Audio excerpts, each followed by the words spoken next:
Bonjour à tous et à toutes, bienvenue dans ce nouvel épisode de Findings. Et avant de commencer ce nouvel épisode de Findings, il y a beaucoup de gens qui ont rejoint la chaîne récemment. Alors je vais bientôt faire une vidéo de réponse à vos questions dans le prochain RDV. La prochaine vidéo de la face cachée de Reddit arrive bientôt parce que j'avais adoré faire cette vidéo et je pense qu'elle vous a plu. Si je crois mes analytics, je pense qu'elle vous a plu. Je reviens, je vais mettre un truc.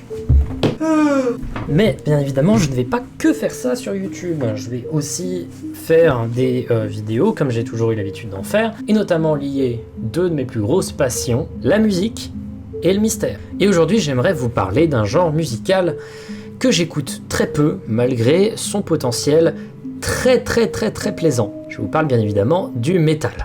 Avant toute chose, j'écoute peu de métal. À chaque fois que j'écoute du métal, je passe un bon moment, quand c'est du bon métal, mais j'en écoute très peu. Et c'est aussi dû au fait que j'ai eu beaucoup de mauvaises expériences avec la communauté des métalleux sur internet. Donc je vous le demande s'il vous plaît, je vais parler d'un genre très éclectique et très élitiste parfois.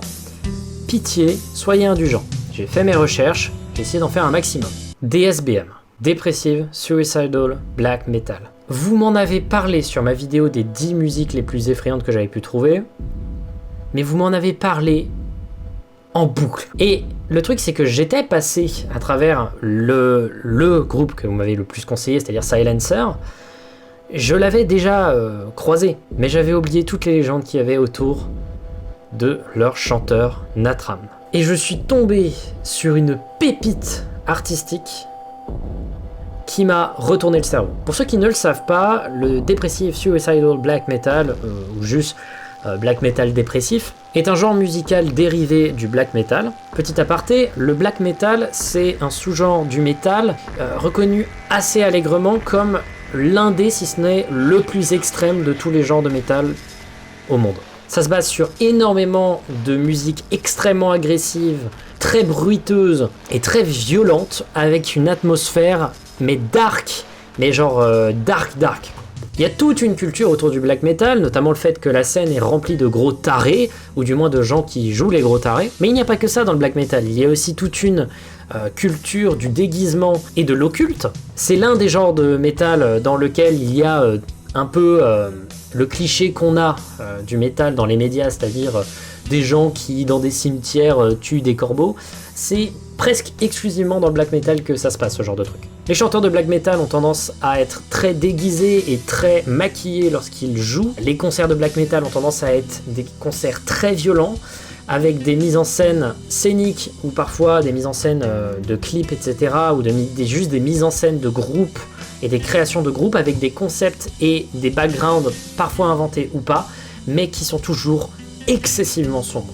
Des meurtres, du viol, des histoires d'abus sexuels, de la pédophilie. Les musiciens de black metal sont tous très torturés à l'intérieur, ou du moins le font paraître, et donnent souvent une musique extrêmement violente, souvent un peu lo-fi parce qu'enregistrée avec de très petits moyens, mais néanmoins plutôt intéressante. Les capacités techniques des musiciens sont hors normes, mais étrangement, on retient très peu de noms dans la culture populaire à cause du côté très occulte de cette musique. J'écoute très peu de black metal, pour ne pas dire presque jamais, et ce parce que c'est plutôt dur d'écouter un album de black metal. C'est très dur parce que c'est très violent tout le temps, et généralement c'est pas des sujets très fun qui sont abordés. Et ça l'est encore plus dans un des genres du black metal les moins agressifs mais les plus douloureux.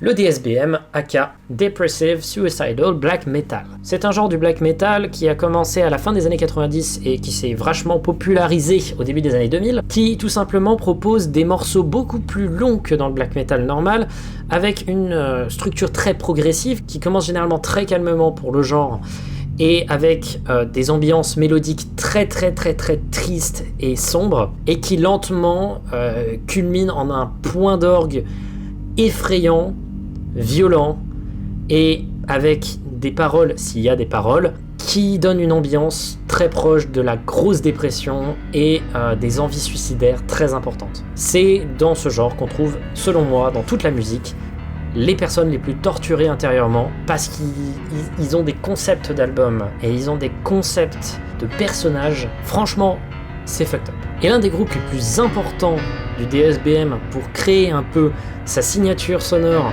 sa présence médiatique extrêmement controversée, et surtout ses légendes et ses premiers albums classiques, Silencer.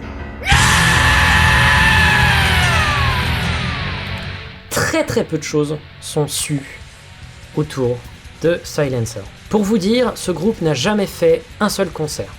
Ce groupe a sorti un album et a disparu après. Il y a tellement de trucs complètement tarés avec ce groupe. Alors, officiellement, il n'y a que 2 membres au groupe, et on va s'intéresser particulièrement à un d'entre eux. Un certain Andreas Casado et Natram, le chanteur du groupe, connu pour ses cris perçants, aigus et ultra bizarres.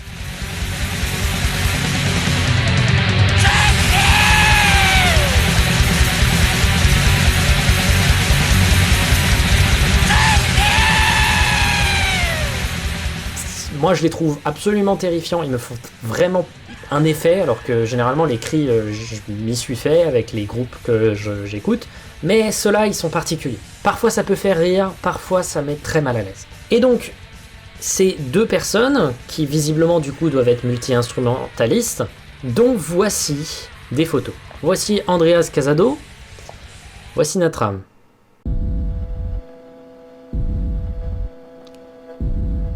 Ouais, ça déconne plus là.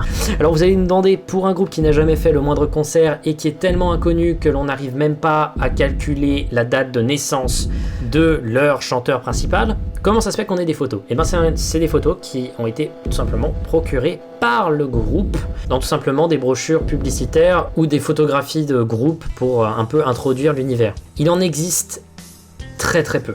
Et à l'heure d'internet, et c'est un groupe qui a sorti son unique album en 2001, donc au début d'internet, être anonyme aujourd'hui c'est presque impossible. L'unique album de Silencer, appelé Death Pierce Me, est un voyage excessivement misanthrope et négatif à l'intérieur des sentiments de suicide et de folie totale. L'ambiance sonore est menaçante, triste, infiniment triste, et d'une violence qui fait vraiment mal.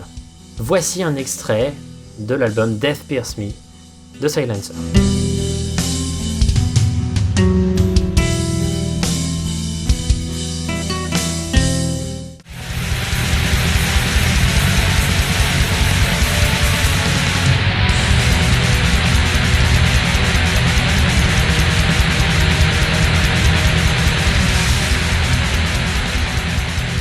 Voilà, maintenant que vous avez une image du groupe, intéressons-nous à Natram.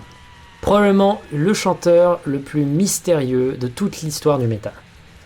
Ce mec-là n'a sorti qu'un album et ça a été suffisant pour le mettre au niveau de légende du métal dû à toutes les rumeurs concernant sa personne. Maintenant nous allons mettre notre filtre black metal, c'est juste un filtre noir et blanc, hein, et on va juste s'intéresser au personnage de Natram et de toutes les légendes qui parcourent le personnage. Attention, très peu de sources.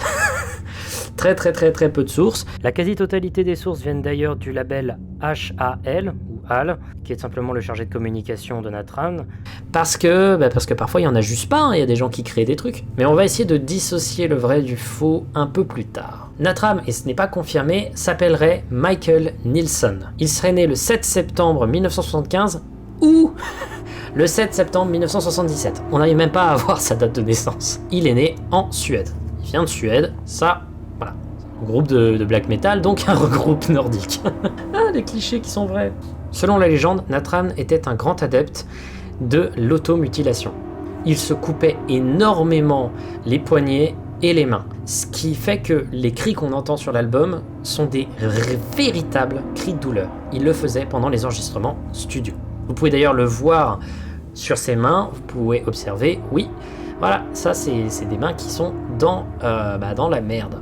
Il criait tellement fort et tellement d'une douleur aiguë que parfois certains décrivent ces cris comme ceux d'un animal en train de mourir, et très particulièrement d'un cochon. Le cochon, ou le porc tout simplement, en France ça a une image un peu mignonne, etc. Mais ça a surtout une image très satanique, comme l'animal impur de base dans les religions, et comme la chose inhumaine qui mange tout sur son passage. Donc prenez ça en compte parce qu'il va y avoir beaucoup de références au cochon. La légende voudrait qu'il se soit coupé les mains et qu'il les ait remplacées par des pieds de porc.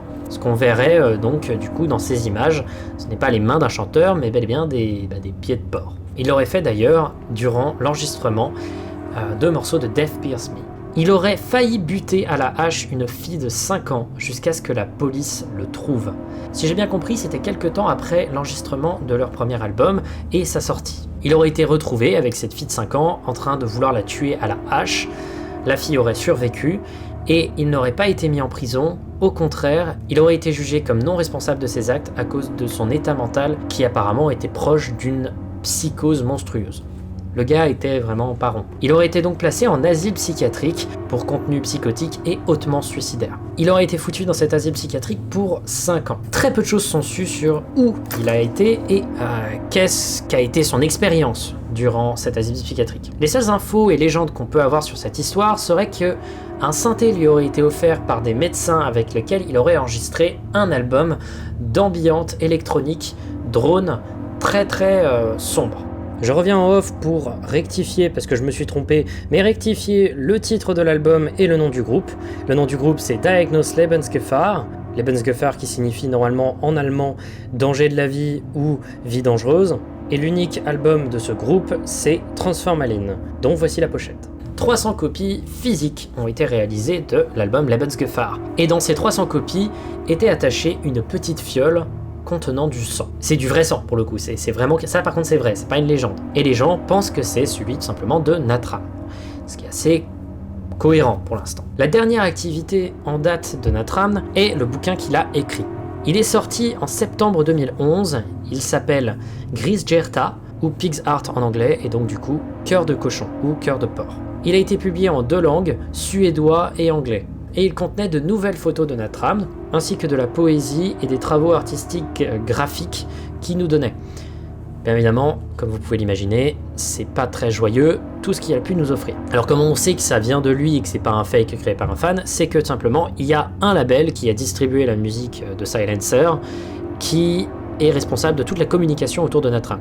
Communication, parce qu'à partir de 2011 et donc ce livre, plus rien ne sera su de Natram.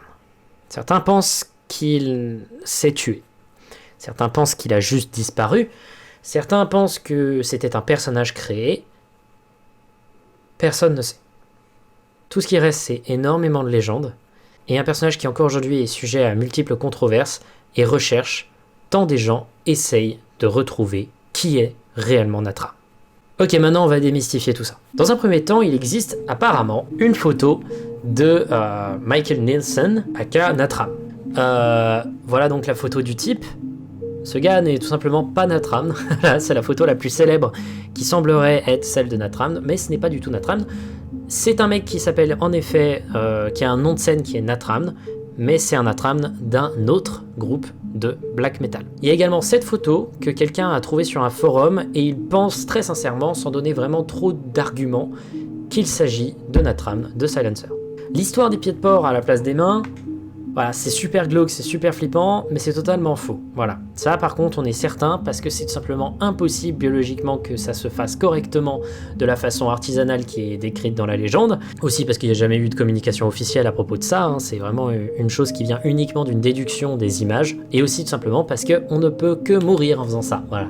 On peut pas survivre à l'hémorragie que correspond coupage de main. L'histoire de l'automutilation et des cris disponible dans l'album de Death Pierce Me est vrai. Il est en effet un grand adepte d'automutilation et il a bel et bien utilisé ses cris de mutilation dans l'album Death Pierce Me de Silencer. Mais apparemment seulement dans un morceau. Là on ne peut pas vraiment savoir, mais le morceau en question c'est Taklamakan.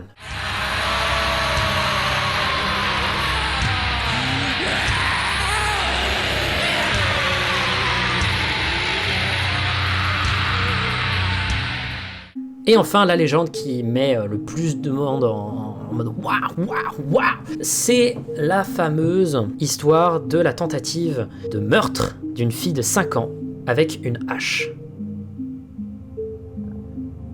Bande de gros dégueulasses, vous voulez que ce soit vrai, hein? Il existe un rapport de police qui décrit exactement ça. Mais c'est pas Natram! c'est son frère. Ce qui en soi est quand même quelque chose d'horrible, c'est-à-dire que dans la famille, il y a vraiment des gens fucked up, donc ça voudrait dire que Natram en soi, lui, pourrait être aussi fucked up que ça. Et il y a un rapport de police qui visiblement est réel de cet incident, de quelqu'un qui a tenté de tuer avec une hache une fille de 5 ans. J'aurais bien voulu vous convaincre d'aller le lire si vous le vouliez, mais il est totalement écrit en suédois. Néanmoins, ça n'a pas empêché l'événement d'être terriblement destructeur pour Natram, qui prendra très très mal et qui n'arrivera jamais vraiment à s'en sortir. Cette tentative ignoble de meurtre et également le suicide de son frère quelques temps après ce débordement psychotique. C'est quelque chose de très vrai et d'absolument affreux. Et je crois d'ailleurs qu'il y a eu de la communication à propos du sujet, parce que voilà, ça peut faire des controverses un peu dommageables pour le label en question. Et une autre chose qui pourrait tout simplement annuler cette légende, c'est que durant l'accident de la fille de 5 ans, il était à l'hôpital psychiatrique. Et du coup, la légende de l'hôpital psychiatrique est-elle vraie ? Apparemment oui. On ne sait pas quel hôpital psychiatrique, on peut pas être sûr à 100%, mais ça c'est vrai. C'est vrai, et c'est probable que ce soit juste pour son comportement hautement suicidaire, et comme pour la majorité des gens ayant un comportement suicidaire, ça a été fait notamment par son propre choix. Maintenant, j'aimerais vous donner une autre piste. Évidemment, toutes les infos qu'on donne, c'est des infos rapportées. Alors, je pense que vous vous y attendez à celle-là, mais imaginez un truc. Imaginez un groupe de black metal qui crée un album, voilà, au pif comme ça, en se rejoignant, etc., en créant un album, et en voulant le donner sous un nom, mais en n'étant pas spécialement des gens qui ont envie de s'afficher avec cet album. Est-ce que ce serait pas une meilleure idée de créer un personnage ? Est-ce que Natram doit tout simplement jamais exister ? Il n'y a aucune preuve tangible de son existence, même sa date de naissance n'arrive pas à être précisée. À côté de tout ça, on a des albums très intéressants mais très flippants, un livre un peu edgy mais très intéressant néanmoins, mais c'est tout en fait. C'est tout, et les photos ça peut tout simplement être un acteur.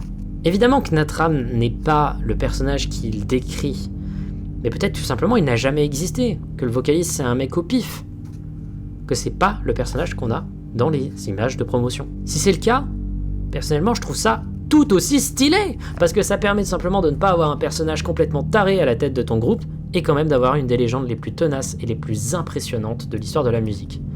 Personnellement, je pense que la réalité est un mix des deux, mais Natram, selon moi, reste l'une des curiosités musicales mystérieuses les plus fascinantes que j'ai pu croiser, et je vous remercie d'avoir insisté comme des gros relous pour que j'en parle.